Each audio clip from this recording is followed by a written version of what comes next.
several weeks ago, I got an email from somebody who said, I've been watching the video chats on the archive, and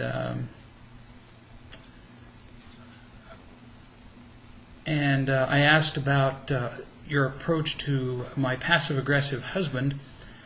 On the chat, you suggested I work on seeing my husband in an immature state in order to feel less threatened by him. I'm struggling with showing real love to him, but out of frustration, I don't know how to respond to him. Sometimes I want to crawl into a corner.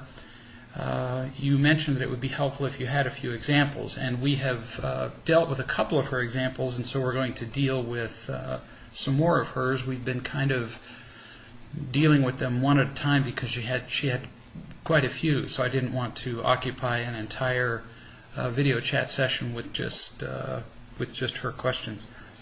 It's Tuesday, October 21st, by the way, and I forgot to say welcome. I guess I just was occupied with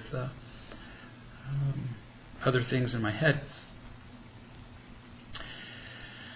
She said, there are some things that I just don't know how to respond to. After I told my husband that I wasn't able to answer any more of his critical questions, because at one point I had suggested to her that she might say to him, when he kept bombarding her with one question after another, that she might even say, well, I'm just not able to answer any more. Perhaps I can come back to your questions later, or that's all the questions I can answer today, something like that. He said to our son, Mommy's a real witch with a B, isn't she? So, he called her a vile name right in front of her and in front of the child, isn't she? I can't for the life of me think of a loving response to that. Well, obviously, engaging your husband in emotional fisticuffs right in front of your child is not going to be productive. Arguing with your husband is not going to be a great move. And if he says that kind of thing only once in a blue moon, if he calls you a name, once a month, you do nothing. I mean, when somebody does a flukish, freakish thing once in a long while, it really isn't worth addressing. If our partners do, if something's a fluke, it's a fluke. Think about it. If their behavior is normally a certain way and they do something that's completely out of character, pay attention. It's out of character. Why address something that's out of character for them? Let it go. There's no sense confronting somebody about something that's unusual for them.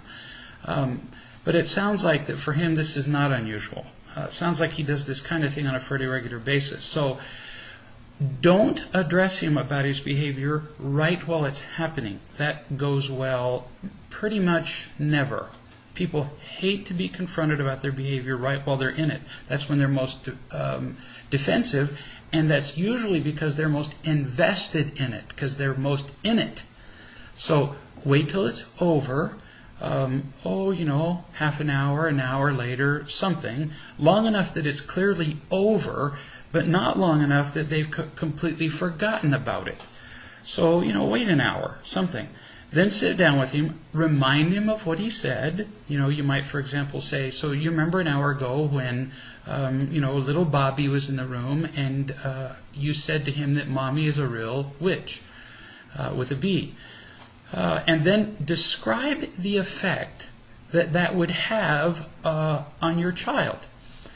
Describe to him, for example, there are a lot of different ways you can go, but I'm just going to describe one. You might describe to him how that kind of talk would make him look as a father. Now, you can't have any irritation, no anger, no nothing in your voice as you describe this. But you could, for example, describe to him that this would make him look, your husband, like a crude, illiterate, undermining, unsupportive, mean-spirited man. A mean-spirited, ugly husband and father, and adult and human being, who would have no concept of what it would mean to be a loving husband, and how it would tend then to teach your son to be that kind of husband and father himself as an adult. Which would really mean then that your husband is teaching and condemning your son to be a miserable human being and husband and father all of his adult life. So you might then ask your husband, is that really what you want to teach our son to be? So don't make it about you. As soon as you make it about you, he's not going to care. He's already called you an ugly name, so clearly he doesn't care about you. So you might say, I'm pretty sure that when, little Bobby was born, 4 years ago, or however old he is, you didn't mention, that it was your intent that he be raised to be a happy child, a happy adult, a happy husband and father. And I think that it's not your intent, or is it, that you raise him to be a miserable man, a miserable husband and father, because if you continue to speak to me in that way, he will become a miserable husband and father. So you might say to him, there are other ways that you could address me that would enable you to avoid that kind of example. So when you referred to me as a witch, with a B, exactly what was it that you were trying to say to me? What behavior of mine was it that you were trying to tell me was unacceptable? Were you trying to tell me that you hated the way the cheese sandwiches were cooked? Were you trying to tell me that you hated the fish burgers that I made? What exactly was it that you were trying to tell me? So you're trying to help him learn to express himself in more acceptable ways so that he doesn't set this kind of example for his son. And if you don't get all angry and get down in the sewer with him, what you're doing is teaching him another way to be as a husband. And this will be far more productive than for you to tell him, you can't talk to me like that. Yeah, actually he can. He's just proven that he can. And the only way for you to help him not speak to you like that is to show him a more loving way to speak, which is what you're doing as you follow the example that I'm giving you right now. He needs to be taught, and he needs to be loved and taught, just as you would love and teach a child, because frankly, emotionally speaking, he is a child. Here's somebody who is participating in a loving group who says, I have a question about how to work with a man who's been coming to the past few sessions of Real Love that are being conducted by myself and another woman. He suffered a severe brain injury about 8 years ago and is obviously mentally impaired. And he seems to realize that he's impaired. I don't think I dealt with this question, but I'm not sure. But that doesn't stop him from talking excessively, rambling on and on, not sticking to the subject, repeating himself, and not making much sense. And I want to say that this question would also apply to people in the group who come in who are not necessarily mentally impaired. There are some people who come to groups who ramble on and on, who are just empty and afraid. Who are just attacking, who are just acting like victims, who just simply take over the group for other reasons. So this would not apply just to people who are mentally impaired. I've gone from trying to reason with him, feeling irritated and annoyed with him, and wanting to run from the room. 1 week after he told us the same thing 3 or 4 times that night, I gently asked him if he was aware that he was doing that. He apologized, which is not what I was looking for. I really wanted to find out if he was aware of what he was doing. Then last week, I just listened to him and observed and not trying to change him. So essentially, what do you do with somebody like that? You do what you do with anybody in a group who is speaking. You love them and you teach them. But you love the entire group and you don't let them take over the entire group. So if what they're saying doesn't contribute to the entire group. In other words, if they attempt to take over the group, it's okay if somebody dominates the group for, 5 minutes, 10 minutes. It's okay if they bring up the same subject twice.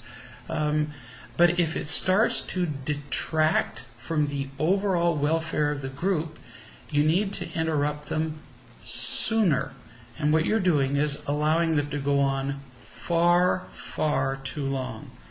So if somebody rambles, as soon as somebody's rambling, they're not getting to the point very well, and what's happening is you're not listening very well.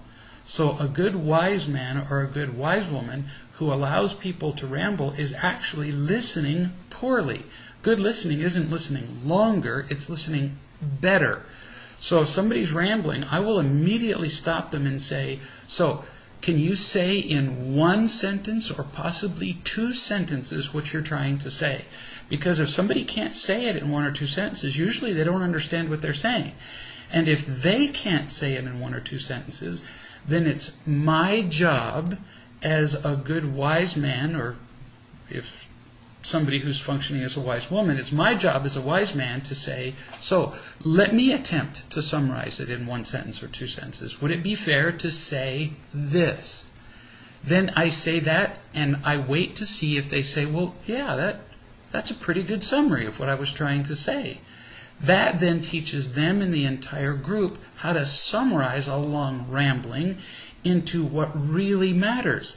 That's actually better listening. It's not just trying to shorten it, it's trying to make it more meaningful. Because what we're trying to get to is meaning. It's not just about shorter, it's about power. Because we're after meaning. Then you accept and love them for the meaning of what they're saying. Then when you get to people who are repetitive, if somebody goes to repeat themselves, I immediately stop them and say, well, so you already said that earlier, and we understood that then, so you don't need to go over that again. I immediately interrupt people when they do that, because if somebody's repeating themselves, they're either trying to control you, to convince you that they're right, or they've literally forgotten that they've said it. And in neither case is there a reason for repetition. Absolutely no case. No reason for repetition. Or actually there's a third reason. They sometimes are repeating themselves because they didn't feel loved the first time they said it. And in that case, again, you need to interrupt them and help them feel loved for what they're saying. So repetition has no function. So you really need to help people be better speakers as a wise person. Here's somebody who says, what do you do next after you've turned it over to someone once you have really told the truth? There are few signs in this person's life, they're implying, that there's any interest in using real love principles. I keep telling the truth, and it doesn't seem that that's enough. I really need direction to remain full and happy and unconditionally loving, which is really my desire and goal. Well, that's the point, is that after telling the truth, you really do have to, in your own words, turn it over. After you turn it over, you're not in control of it anymore.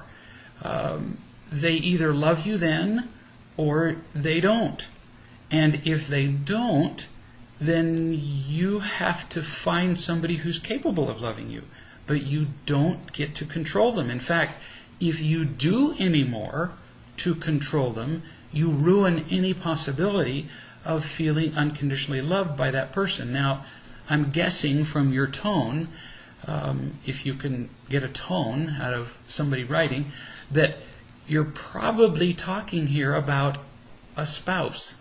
Because there's a sense of impatience or expectation here that you're telling the truth about yourself to somebody and not getting the love you expect from this person.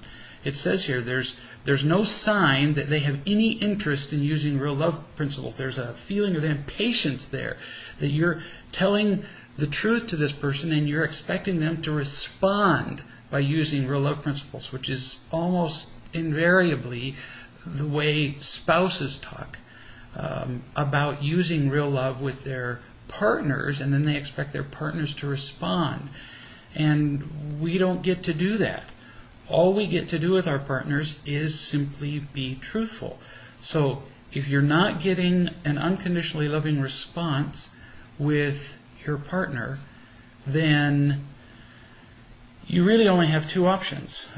You can get more unconditional love from other people who are not your spouse,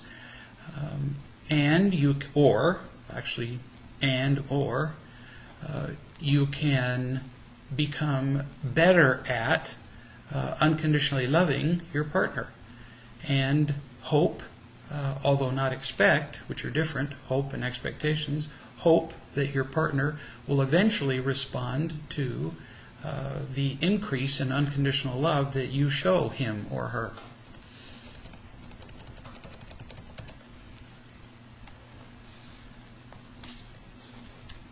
Here's somebody who says, I haven't been feeling well today, and sometimes when I don't feel well, I feel victim-y and wish that there was someone to take care of me. You know, who doesn't?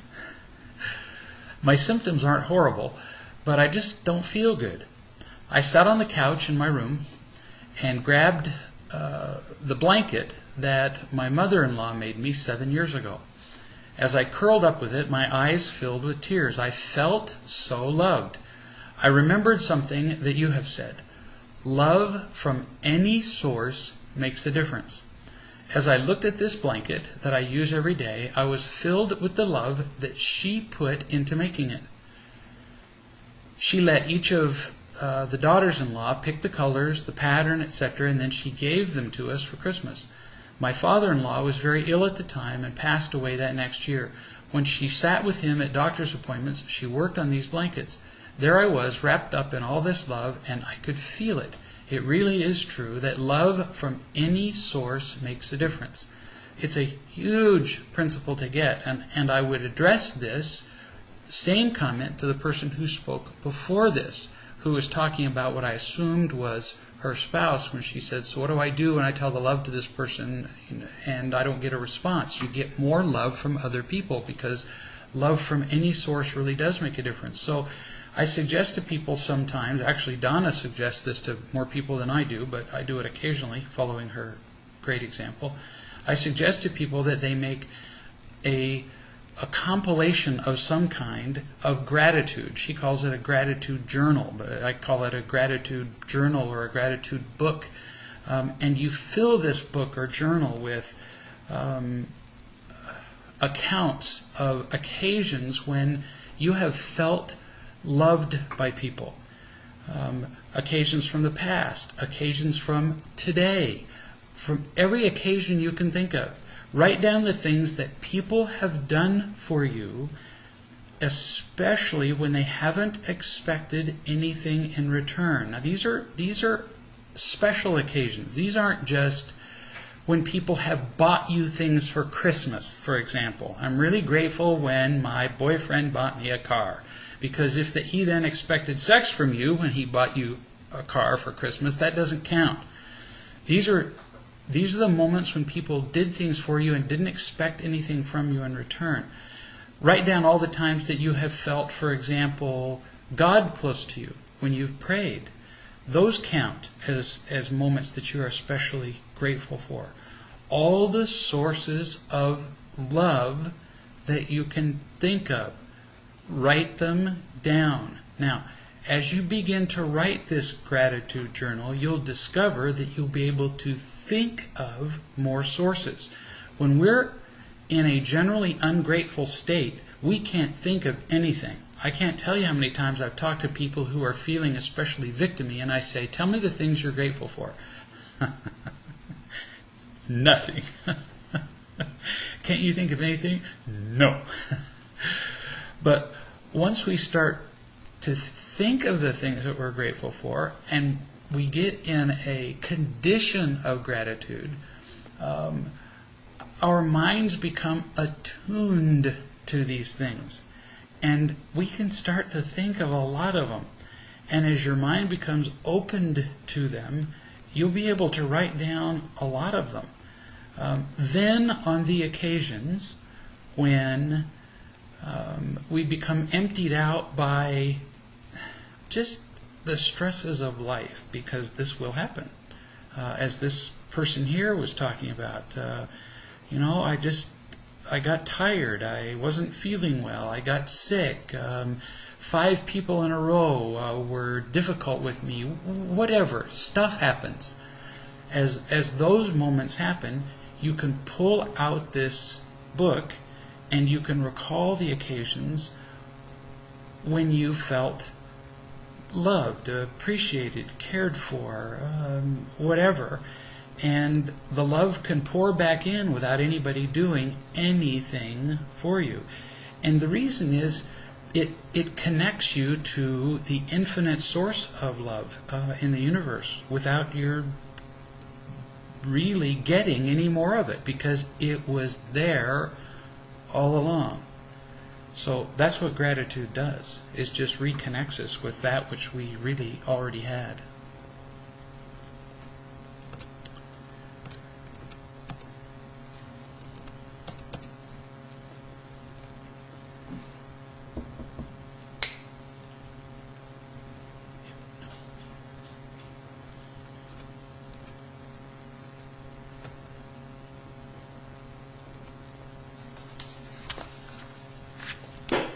I was out of town for a while. Here's another question. Questions, if you have them. I was out of town for. Here's a question that says, "I was out of town for." You can, by the way, if you have live questions, you can send them, type them in instant message if you'd like, because I think we're probably going to get to the end of the questions that we have. I was out of town for a while, and when I came back, my boyfriend didn't seem as excited as I hoped he would be to see me return. So I immediately began to be afraid that he was withdrawing from me or even leaving me. Then I did a terrible thing. I checked on his personal networking account, guessing his password, and I found that he'd added another woman whom I don't know to his networking account. I'm terrified about him leaving. I don't trust him. It's eating me up. What shall I do? So what I'm telling you here is pretty important. Your feelings and behaviors, the way that you're feeling, are reactions to conditions that you're not quite understanding. And until you do understand them, they'll keep you in chains pretty much all your life. And this is true for most people on the planet. So it's going to be very helpful to you to understand why you're feeling and behaving the way you are. In your case, you're being just blinded and chained by fear. And your fear is of what everybody else is afraid of, which is of not feeling loved, and a fear of being alone.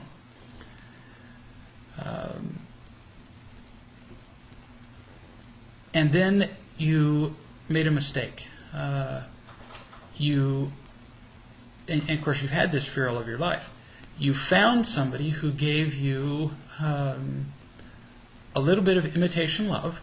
You found your boyfriend who gave you a little imitation love, a little bit of real love, because I really believe that when we find people who give us imitation love, they usually give us a little bit of real love too. There's usually a little mixture.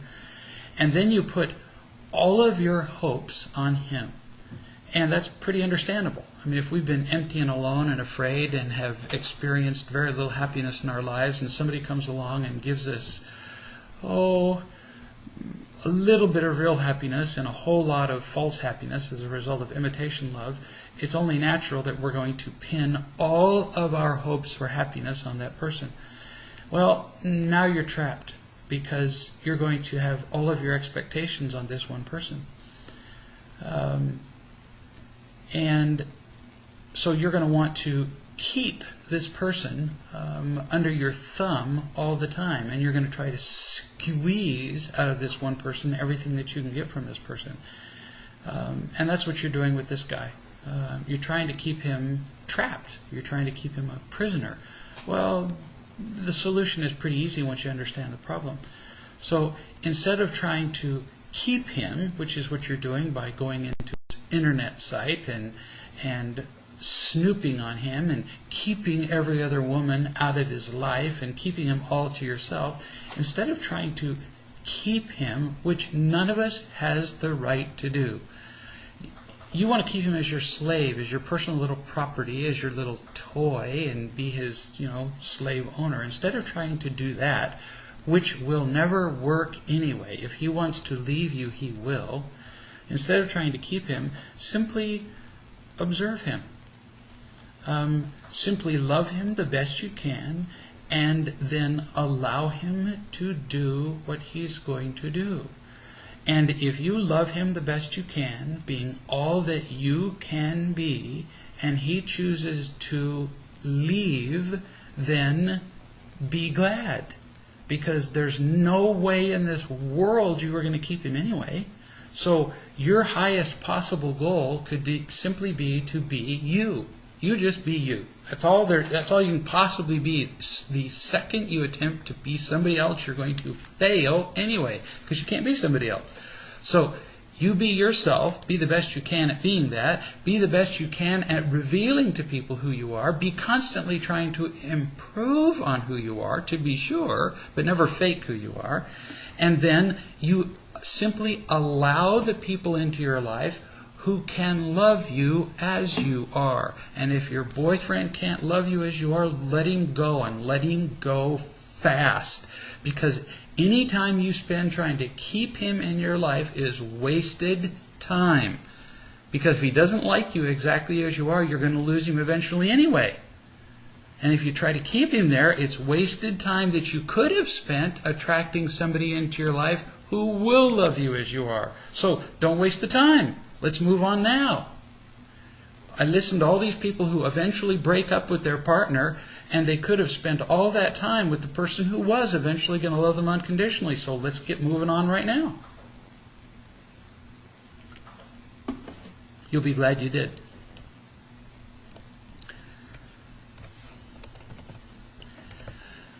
Here's somebody who says, I'm with my youngest brother, Fred, and that's not his name, of course. It's just a name I remember. And we've been talking about real love, and it's been really good to talk with him about it. Wonderful, in fact, which is just a hoot. Invariably, as people learn about real love, they start to share it with the people that they care about most, and they discover that the one thing that's more fun than receiving real love is to share it with those around them. That's just a hoot. She continues, I'd be interested to know about your views on what we were discussing. One of the questions that came up, among others, was this. Is it wrong to be protective? For example, if a friend was being assaulted, being physically attacked, being pushed around, would it be wrong to step in to protect them? Like, for example, by hitting the attacker. I gave my opinion on it from what I think was a real love point of view, but I'd be interested if you would address this subject. It depends on a lot of things, but mostly motivation. So the question that I would ask is, why would you be doing it? Why would you be protecting the person who is being attacked? And obviously I would make the attacking not just being physically attacked, but being emotionally attacked, because really they're not very different. When people are being attacked physically or emotionally, the damage is pretty much equally painful. Ask somebody who's being emotionally attacked if the pain isn't just as severe as when they're being physically hit, and most people will tell you yes. In fact, often being emotionally attacked is more painful. So why would you be defending the person who's being attacked? What's the motivation?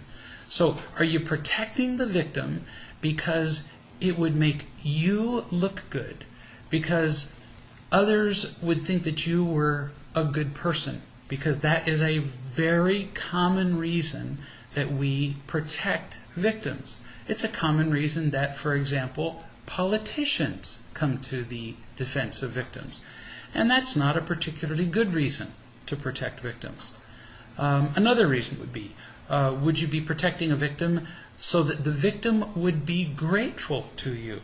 In fact, that's a common reason that knights, and I don't mean medieval knights, but I mean metaphorically speaking, knights in shining armor come to the protection of victims of all stripes, not just women, but all kinds, is so that people will be grateful to them so that they will then owe them something. Again, politicians come to mind, and again, not a good reason.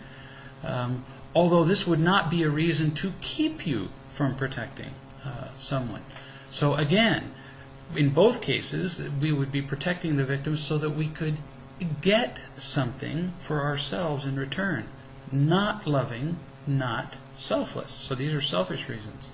Another reason, it would be because we get a sense of power from it. A common reason for people to protect others. Again, husbands, for example, will often be really abusive to their wives. I've known a lot of men who are just ugly, mean-spirited, speak ill of their wives, even hit their wives, but don't you dare speak ill of their wives yourselves, or they will stand up and protect their wives. Now, they don't do that because they care one whit about their wives. They do it because it gives them a feeling of vicarious power. So that's another reason to protect a victim, and not a good one.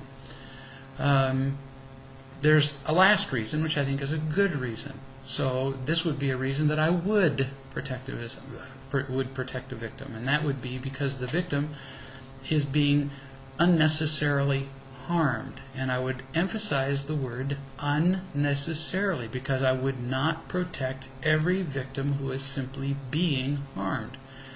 We're not here in this life to be saved from all pain and inconvenience. We're here to learn to be happy.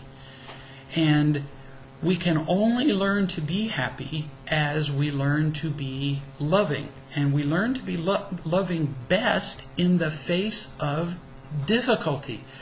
If I love you only when it's easy, only when you're nice to me, only when the sun is shining, only when I'm well fed and the road is smooth, then frankly I'll never learn anything about loving.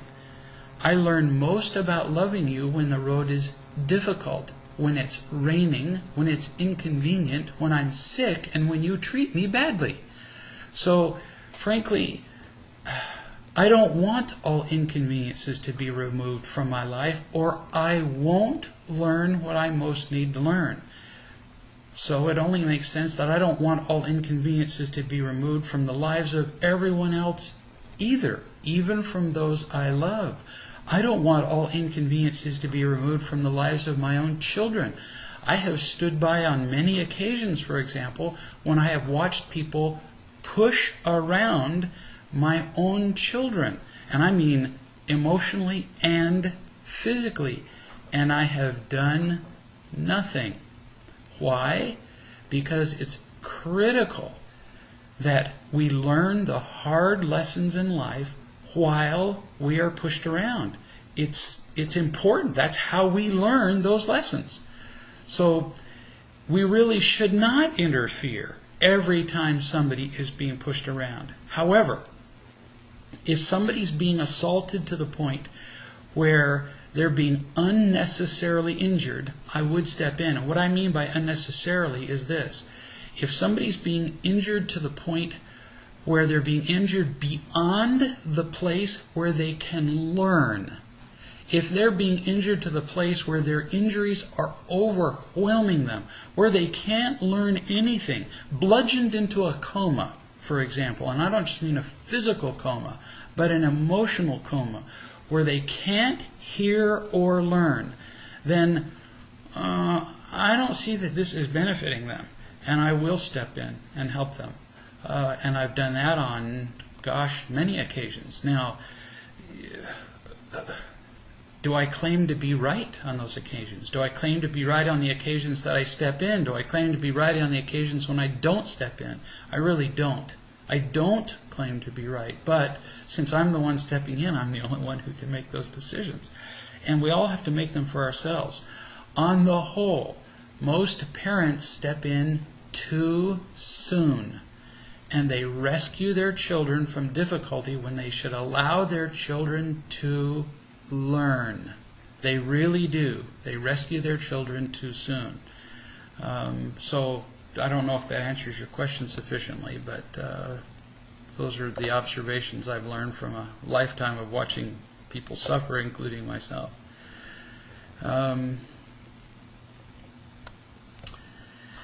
Here's somebody who writes and says, as you know, my brother is recovering in the hospital. He has lots of visitors and he appears to be quite agitated with a couple of them. Tonight, even there's this one woman, a coworker, who visits every day, and every time I can tell that he's annoyed. She's quite outspoken, but means well, really. Is there anything I can say or do to get her to visit quietly? Oh, and of course, he can't talk. But I know him. I can read his eyes, and she also brings food, treats, and I'm a little worried that she may try to put something in his mouth he can't swallow. Yes. If you feel like you can read him, because he's in a place where he can't speak, and he's been injured, to where he's been brain damaged, and he can't speak, and he can't defend himself, and you feel like you can read the fact that he's agitated, and if you feel, and you're the only one who can make this judgment, that his agitation is at least in part due to the fact that she's loud, then you being his sister, you have a right to say to somebody who is contributing to a detraction from the peace in his life, I'd like to take her aside and say, it is my impression from having spent a lifetime with my brother and from watching him after having spent a great deal of time with him in the hospital now, because you've spent a lot of time with him, and you have a right to speak for him. You're not just intruding, you're not just meddling. It's not like he can speak for himself. You do have a right to speak up. Most of the time people meddle where they shouldn't. If he were speaking, I'd say stick your nose out of his business and shut up. This is different.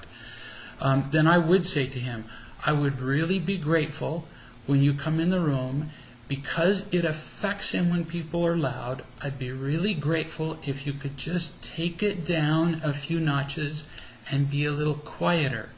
And if you forget, because loud people tend not to think about other people, and then you need to continue and say, if you forget when you're in the room with him, I will just look at you and go like this.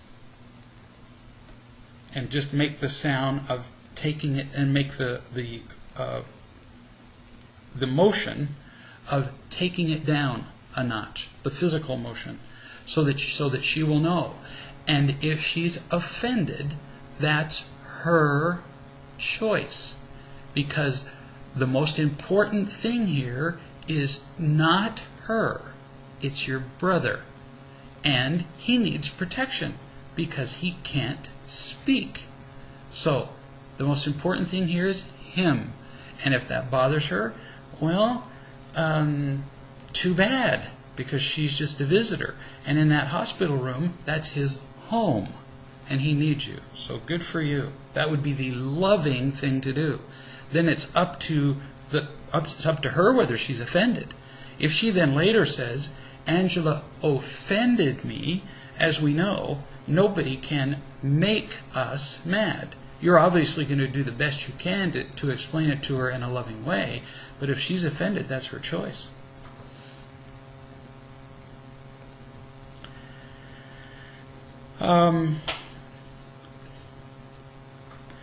Here's somebody who says, due to certain circumstances with which you are familiar, I've made certain decisions as a step-parent which severely restrict how much time and the circumstances under which one of our children can now spend time with us as a natural consequence of our child's poor decisions. I'm standing firm in this decision, but our child and the other parent are both outraged and now withholding their love and blaming us for the situation as it now stands. How can I best support my wife during this difficult and painful time when she appears to be the brunt of their victimhood?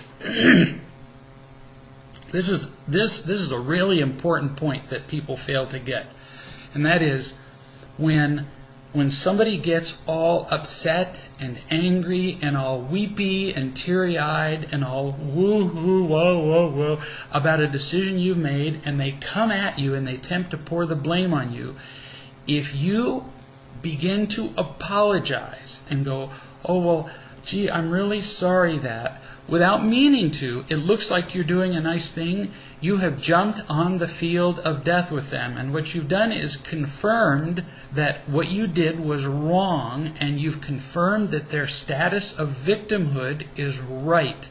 And what you've done is the wrong thing. So don't do it. We have to love and teach. So it's like I used to do with my kids. When they would make a wrong decision and they knew it was the wrong thing, and I explained to them it was the wrong thing, and I would say, so here's the consequence of your decision, and they would go, oh, no, and they would get mad, and I would say, gosh, it's really inconvenient. The consequences of your decision are now very inconvenient. I really look forward to welcoming you with all of the other privileges that I could possibly bestow on you. I'm glad to have you here in my home. I'm glad to have you do this. I look forward to giving you this privilege. I look forward to doing this. I emphasize all the positive. I love you tons. But I never refer with a victim-y attitude to the consequences of their decision. In fact, sometimes I laugh out loud and say, if it were such a terrible thing, then why did you choose that behavior? Because that's the natural consequence. In fact, if you'd like to, you can write me a letter of gratitude, because the consequence that I have imposed on you is far less than the next consequence which will be imposed on you, which is to be incarcerated in the county jail or in the state prison for 20 years. So I'm really hopeful that this will work and that you will catch on. Because if you continue to resent this consequence, the more somebody resents a consequence, it is absolutely a forerunner. It is like a prognostication. It is a promise that the more that somebody resents consequence A of a behavior, what they're telling you is that it's more likely that they are looking for the higher consequence, the next one. They're looking forward to ramping up the consequence. If a kid doesn't catch on to consequence A, he's looking for consequence B, which is twice as big. And if he doesn't catch on to that one, he's looking for consequence C, which is 10 times as big, which is what I always told my kids. I said, oh, you don't like this one? Well, then why don't you keep whining about it, because we can move on to the next one. And boy, they caught on to that at a very young age. I mean, like before they were teenagers, they caught on. And they quit whining, and they go, okay, I get it. They caught on that their consequences were as a result of their choices. And so they chose to learn from them. And that's what this kid needs to hear and see you do. That you're not upset about this at all. Because when he chose the behavior, he chose the consequences. If you don't want, every criminal knows this, if you don't want to do the time, don't do the crime. Every criminal knows this. So now the way that you can support your wife is to at least pat her on the back and say, hey, I know this is hard. And so when you get this pile of bricks from these whiny babies, understand that they are the whiny babies and that you are not the monster. And anytime you feel overwhelmed by these big boobies, because these are grown men, anytime these grown men give you this whiny baby booby routine because they're acting like 4-year-olds, please come and talk to me, and I'll be glad to let you reorient with me, because I will sympathize with you. But don't cave in to these little baby boobies, because this is how little baby boobies, behave, who are prisoners, who go back to prison repeatedly, over and over again. These guys need to be cut zero sympathy. Do you know how much sympathy the baby booby prisoners get who are in the county jail in, for example, the Phoenix prison system there in Arizona? They have them wear pink underwear. They don't get any. None. They did the crime. They do the time. And that's how we treat our children. We don't, we don't punish them. We don't love them less. But our whole problem as parents is that we allow our children the law of choice. We let them make their own choices. Then we come along and we take responsibility for their choices. So we allow the law of choice to work, but then we repeal the law of responsibility. Are we stupid? Those two laws are twins. They cannot be separated. And that's what children have to be taught. You want to make the choice? No problem. Then it's your responsibility for the choice. And what we've taught our children is, go ahead and make any choice you want to. Then I will rescue you. So you can choose not to get up on time for school and not take your books to school, but then I will rush from work and take your books to school for you. What? That's insane. Or you can smoke pot if you want to, and then I will go ahead and give up my house and have it confiscated when the cops come and find pot in the house. What? No. You will take responsibility for your own choices. And that's what we need to teach our kids. And not in a mean way. It's just the way the world works. You want to jump off a cliff, for example. You're welcome to. It's the way the natural world works. It's the way the laws of the universe work. You want to jump off a cliff? No one will stop you. God will not stop you. It's the way God works. Go ahead and jump off the cliff. But then the law of responsibility comes into striking play when you hit the bottom. You will not be saved from that choice. And that's what our kids need to get. No kidding. Here's somebody who says, I just read the section in Real Love in the Workplace where you talk about praise. Quote, the more we praise people, the more they expect and need it. As a teacher and even a parent, how do we acknowledge a job well done and encourage someone to do good without praising them? My son participates in sports, and I've told him that I'm proud of him and all of his hard work that he's put into it. Is there something better that I can say in the future? Oh yeah, sure. Because as soon as you say to a kid, I am proud of you, that sounds like a good thing to say. In fact, as parents, we were taught that that was absolutely the perfect thing to say. When a child does something good, you say, oh, I'm so proud of you. And then all the other parents go, good job, as a parent. And it's actually a really dumb thing to say. Because if we say to a child, I'm so proud of you, what's the rest of that?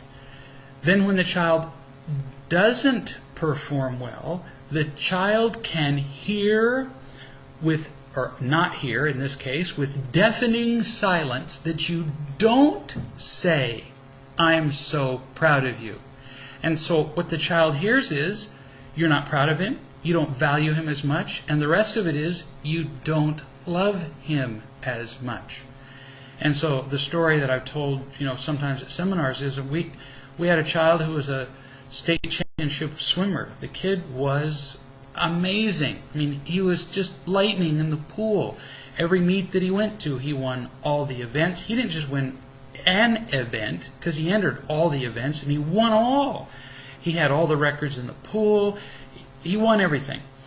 And he would come home from his meets, and I never one time asked him, did you win anything? I asked him 2 questions. Did you have fun? Because what are kids here for? They don't get to the end of their lives and they don't feel proud that they won swimming meets. They don't get to the end of their lives and they're not proud of how much money they made. No, we get to the end of our lives, and what are the 2 things that matter to us most? Actually, there's just one thing that matters most, but what matters to us most is, were we happy? And so I would say to him, did you have fun? And on the way to being happy, what matters to us is what we learn, especially toward the goal of becoming happy. So I would say to him, did you have fun? And what did you learn? And he could talk for a long time about that.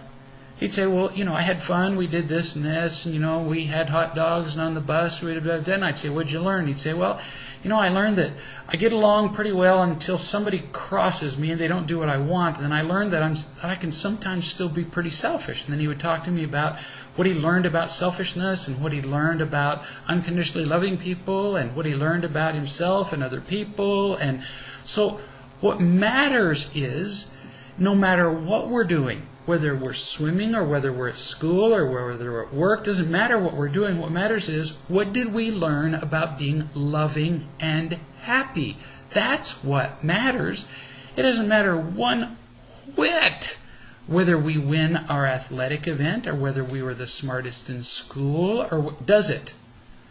I was the valedictorian in my high school. I was the smartest kid in my school. I was the smartest kid in every single class I took. And what did it get me? I was miserable and alone. And so people telling me, oh, wow, Greg, you're so smart. And, oh, gee, aren't you so brilliant? And what did that get me? Zero. I felt more alone every day as a result of being smart. I realized it was worthless. So telling a kid, I'm so proud of you, gets him what? Nothing.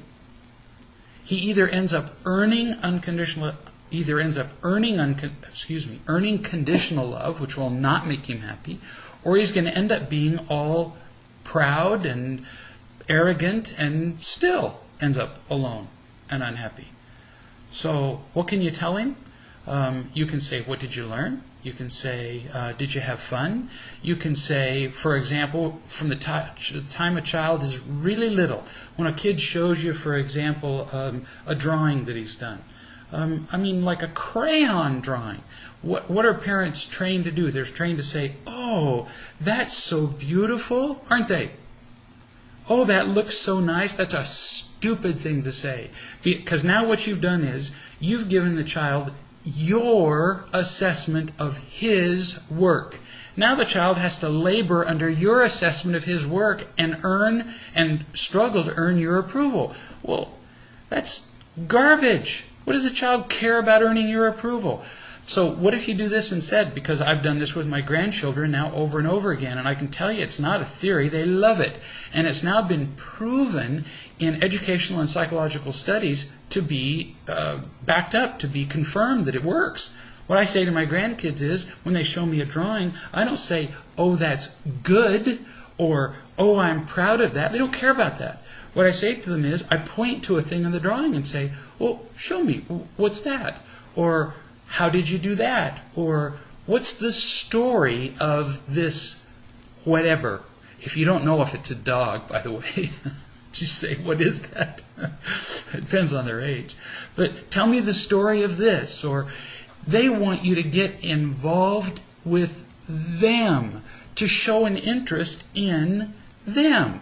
Just tell me about it. Tell me the story of your drawing. They're not interested in your dang assessment. You just ain't that important. But tell me the story of it. Well, they're just darn fascinated in that. And the kid will sit there and tell you the story of the thing for an hour. I can't get my little granddaughter to shut up. She'll do that. But just to tell her, oh, that's good, she would look at me like I was crazy. She doesn't care about that. So that's what you tell them instead. It's so much funner than praising them. And the same is true with adults. When an adult does a job for me, I don't say, oh, that's great. I say, oh, well, show me how you got to this. Show how this contributes to this. I might say, this was really helpful to me in this. Tell me more about this. I've gotten involved in the adult's life. I show them that they matter to me, as opposed to giving them, without doing it actually with letters, but with my smiles and so on, saying, oh, gee, you're an A person. No, see, now they've got to earn my praise again. No, it's a lousy way to live. So, you guys have asked brilliant questions as usual. We're going to meet back here again 1 week from today, next Tuesday.